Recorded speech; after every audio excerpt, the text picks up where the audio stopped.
ફ્રાન્સમાં દર વર્ષે યોજાતા સ્ટ્રીટ મ્યુઝિક ફેસ્ટિવલ ફેટે ડે લા મ્યુઝિક દરમિયાન એક ચોંકાવનારી ઘટના ઘટી। શનિવારે સાંજે જ્યારે લાખો લોકો સંગીત ઉત્સવની ઉજવણી માટે રસ્તાઓ પર એકઠા થયા હતા, ત્યારે કેટલાક અજાણ્યા લોકોએ ભીડનો લાભ ઉઠાવીને 145 લોકોને સિરિંજ ઇન્જેક્શન આપી હતી। આ ઘટના બાદ પોલીસે 12 શંકાસ્પદોની ધરપકડ કરી છે। સીએનએનના અહેવાલ મુજબ શનિવારે સાંજે ફેટ ડે લા મ્યુઝિક માટે લાખો લોકો ફ્રાન્સના રસ્તાઓ પર ઉતર્યા હતા અને આ સમય દરમિયાન ભારે ભીડ જોવા મળી હતી। ભીડનો લાભ લઈને શંકાસ્પદોએ લોકો પર સિરિંજથી હુમલો કર્યો હતો।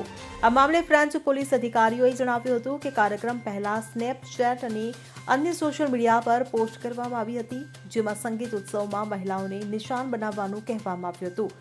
ફ્રેન્ચ ગૃહ મંત્રાલયે જણાવ્યું હતું કે સિરિંજ હુમલામાં 145 પીડિતો નોંધાયા છે।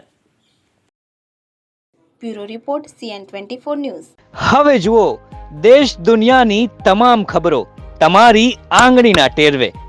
ઉઠાવો મોબાઈલ અને Google Play Store પરથી ડાઉનલોડ કરો અમારી CN24 ન્યૂઝ મોબાઈલ એપ।